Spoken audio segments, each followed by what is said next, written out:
Welcome to the Foundation Computing. I'm Tidas Wickramasinghe from the OTHM Foundation program, which carries out in the ICBT campus.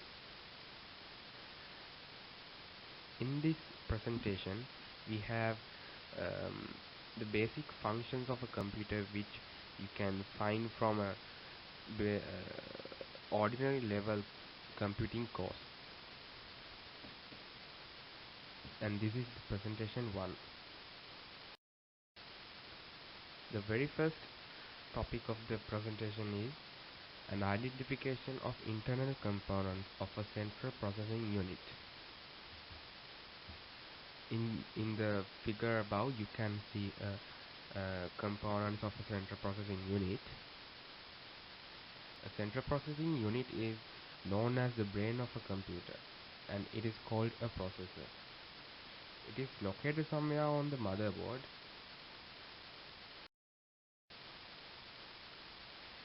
The CPU's job is to carry out the commands.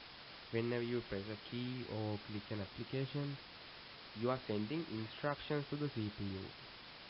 The CPU is usually a 2-inch ceramic square with a silicon chip located inside. There are a lot of functions of a CPU, so you can see 4 of them in here. First one is fetch instructions from memory, then decode into binary instructions, execute action move to next step. The last one is store write output to memory. The figure above shows how computer hardware components work together. You can see there are power supplies, graphic card, and network card, back USB connectors, RAM, modem, router, CPU, and many stuff. This is a diagram of a computer hardware components working together. This is little bit messy, but this is the way they work together. There are different types of storage media, and you can see some of them in here, the above figure.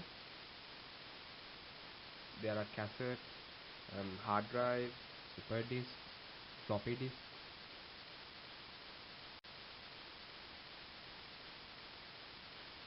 In memory management, there is a thing called RAM. RAM is known as random access memory, a type of computer memory that can access randomly. Next is ROM, which is known as read-only memory. You can store your data, which means you can store your applications and softwares, or the computer operating system is stored in the read-only memory. Data stored in ROM may only be read, unlike RAM. You can't read the data stored in RAM.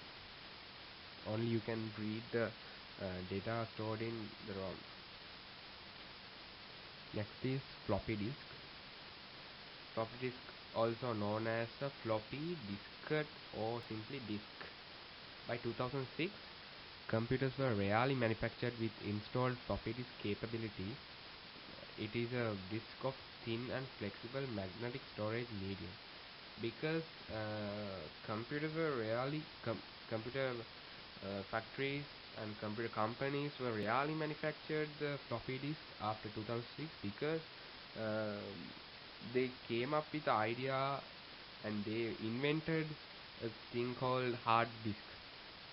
So that replaced the floppy disk. The last one is CD and DVD. These two are compact disks that can carry and store data. There are a lot of advantages, like you can carry them anywhere you want, and they are so portable, and they are so light in weight, and they are much easier to use, and you can see disadvantages as well. Some are storing data permanently, which means you can't, if you store data once, you can't remove them and store data again. If you store data once, that's all. We cannot erase and store data again.